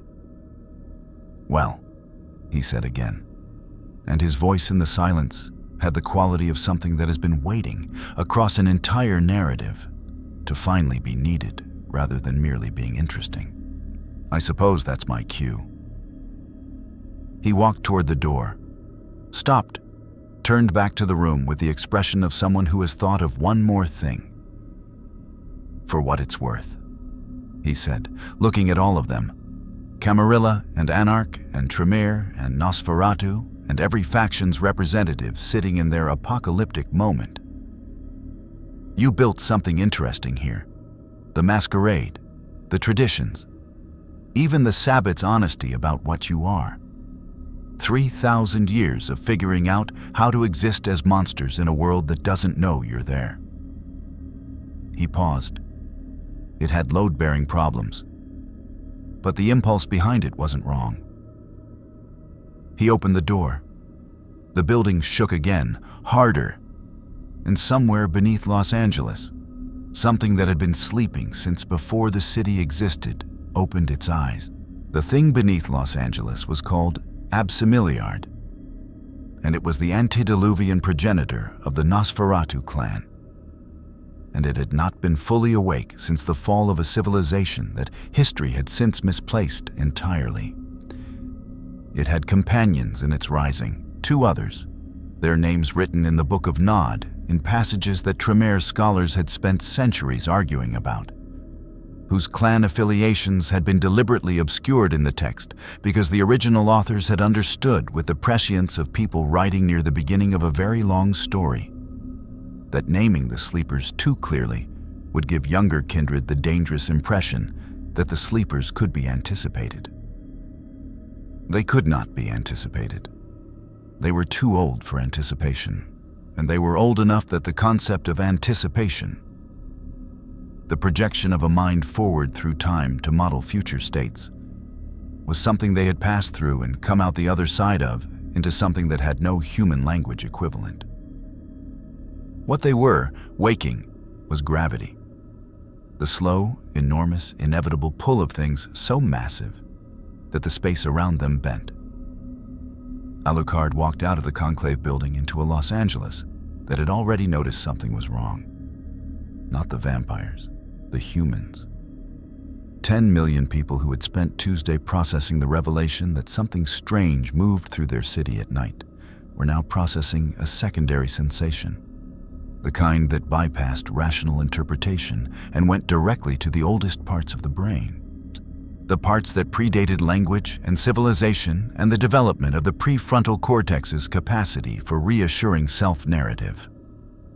The parts that said, "Something enormous is near." The parts that said, "You are prey." The streets had emptied with the organic efficiency of a city that didn't know why it was clearing, but had decided unanimously to be inside. The neon still burned. The traffic signals still cycled. The infrastructure of 10 million lives continued its automatic operation.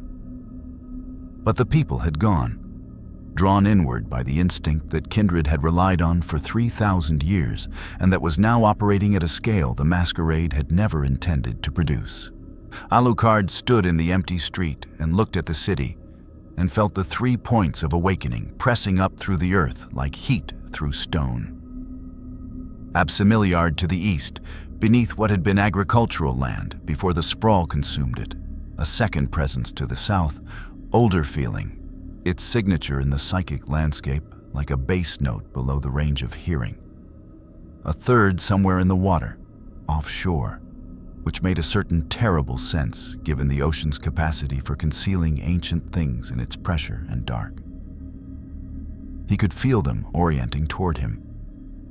The refraction he'd caused in the beckoning signal had drawn their waking attention, and now their attention had the quality of searchlights, vast, sweeping, not hostile yet. The orientation of things so powerful that hostility was a later stage consideration. Something you got to after the initial assessment of what you were dealing with. They were assessing him. He let them. The 30 million souls inside him shifted and settled into a configuration that was different from their usual arrangement.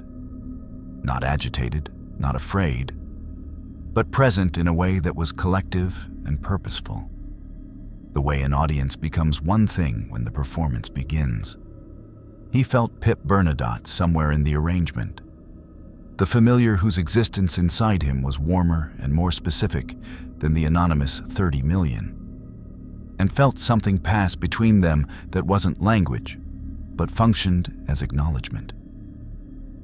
He was aware, in the way that he was always aware of the things that mattered, that what was about to happen was not a fight in any conventional sense. Conventional fights had opponents, then what descended from the earth in the empty lot on the city's eastern edge, pushing through asphalt and soil with the casual structural indifference of something that had forgotten surfaces were solid, was not an opponent. It was a condition. Absimiliard in waking form was not a body. Or rather, it occupied a body the way a hurricane occupies a coastline, as a process rather than a thing, the Nosferatu curse expressed at its absolute generational source. Horror so fundamental it had become definitional. The forms that surrounded its emergence were Nosferatu, drawn by the blood call, the clan's entire Los Angeles population surfacing from their tunnels with the helpless purposefulness of iron filings near a magnet. They didn't choose to come.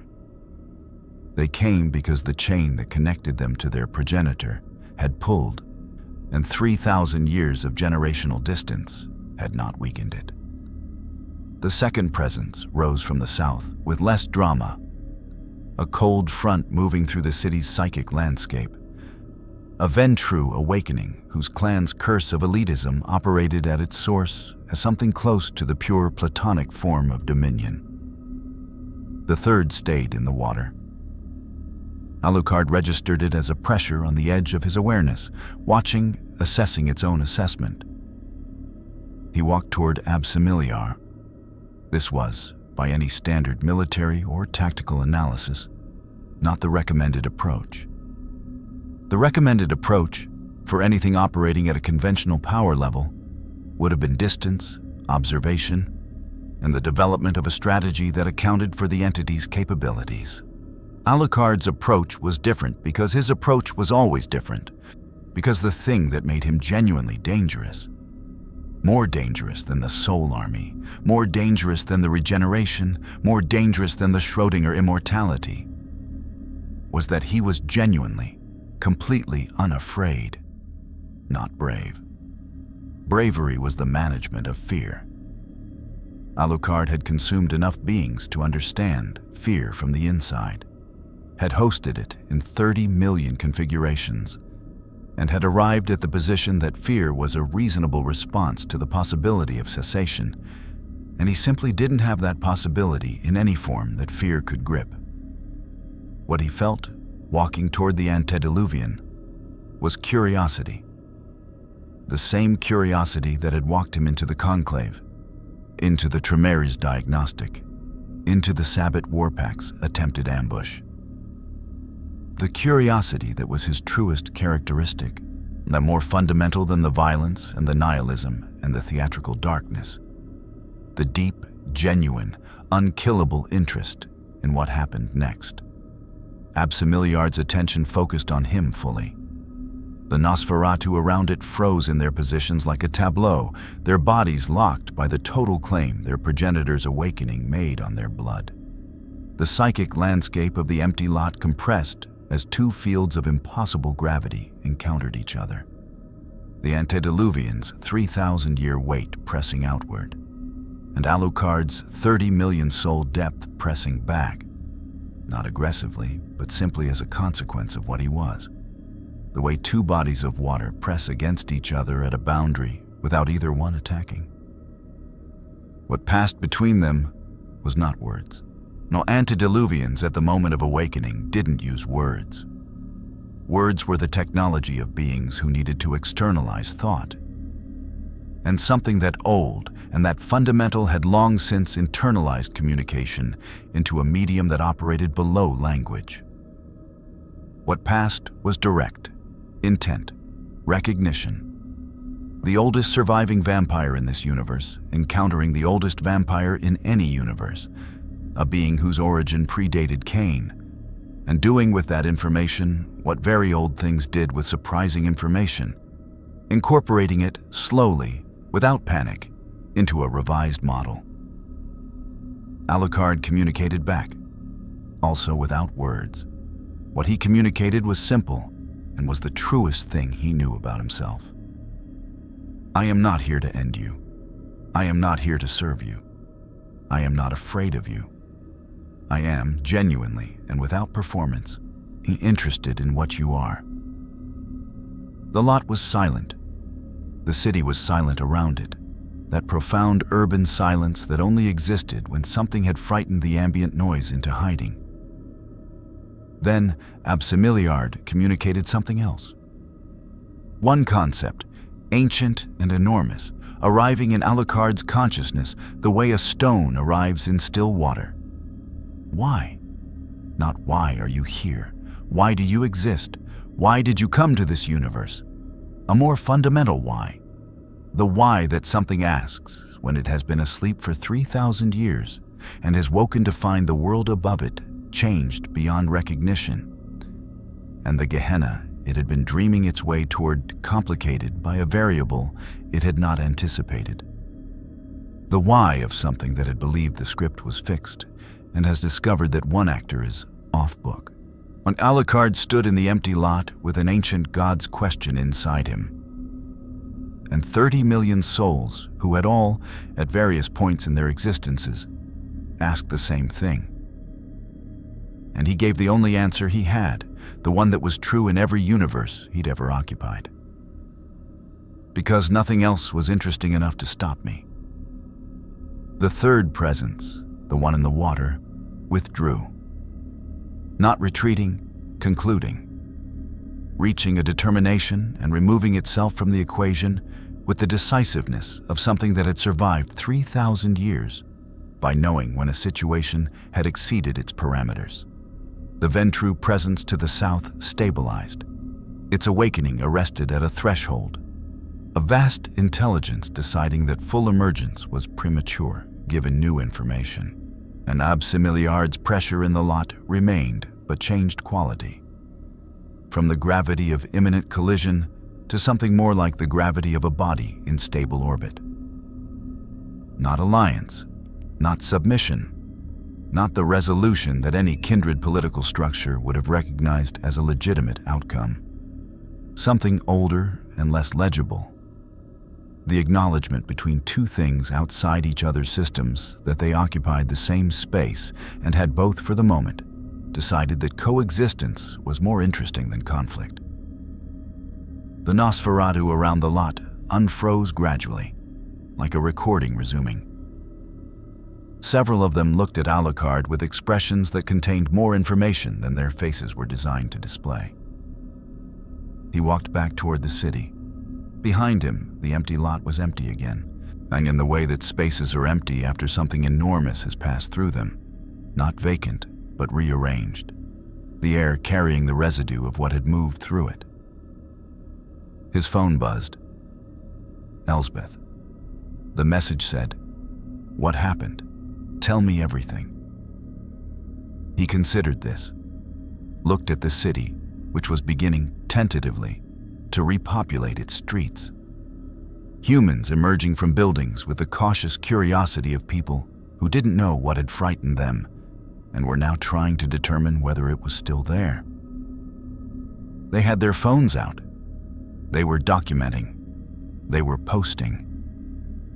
The masquerade was over in every sense that mattered. And the world was doing what it always did with new information, absorbing it, arguing about it, trying to fit it into existing frameworks and finding the frameworks insufficient and building new ones. Ani typed back. 3 of them woke up. 2 went back to sleep. 1 stayed awake but decided not to be a problem tonight. A pause. Then, tonight. For now, he replied, which in antediluvian terms probably means a few decades. Plenty of time. He put the phone away, walked through the city that was no longer hiding what it was, past kindred emerging from havens into a world where the Masquerade's 3,000-year infrastructure had become optional, past mortals with cameras pointed at things they'd been told didn't exist, past the whole complicated, fragile, fascinating experiment of what happened when monsters and humans occupied the same world and ran out of reasons to pretend otherwise.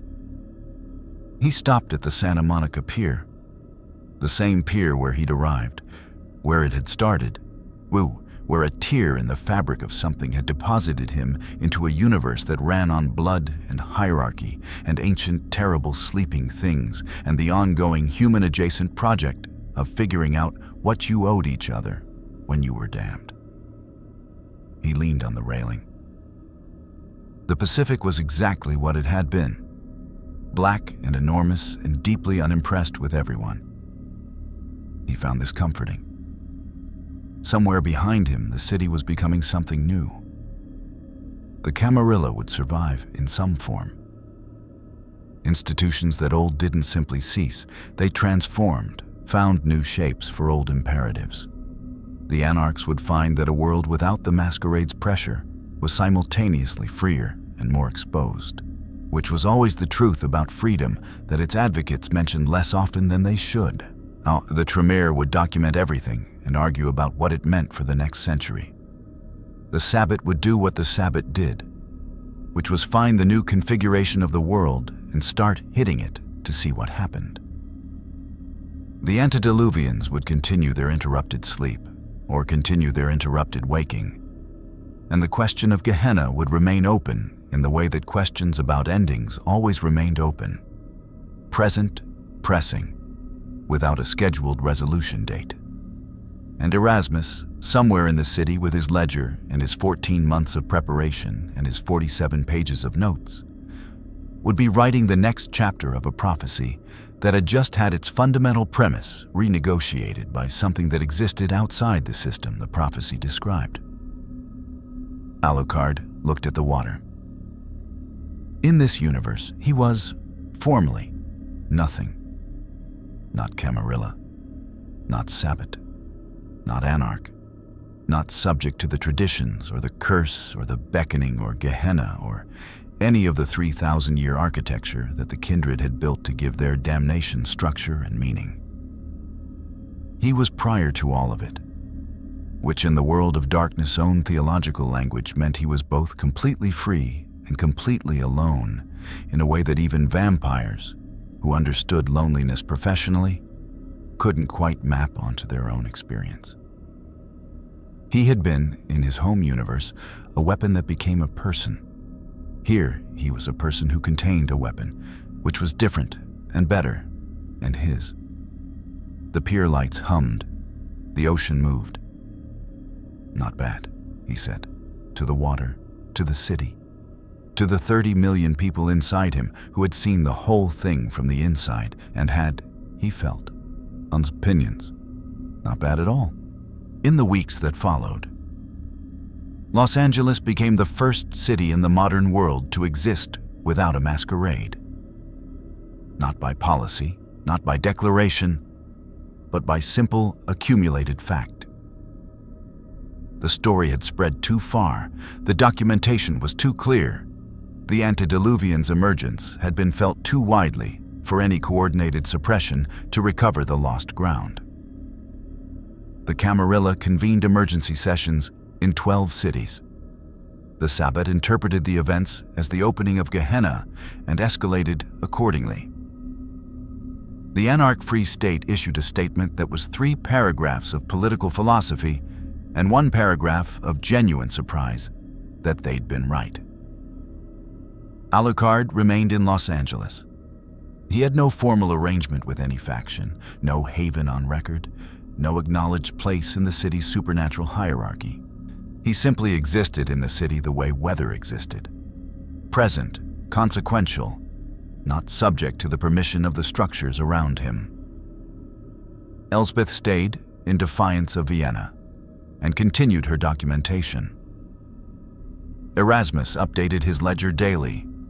Damsel didn't ask him to join the Anarchs again, and he didn't offer.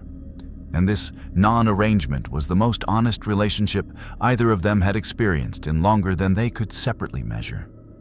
The Antediluvians, who had half-woken, settled back towards sleep, not the deep geological sleep of before, but a lighter dormancy, awareness without action, the monitoring posture of things that had encountered a variable and were waiting to see what the variable did next.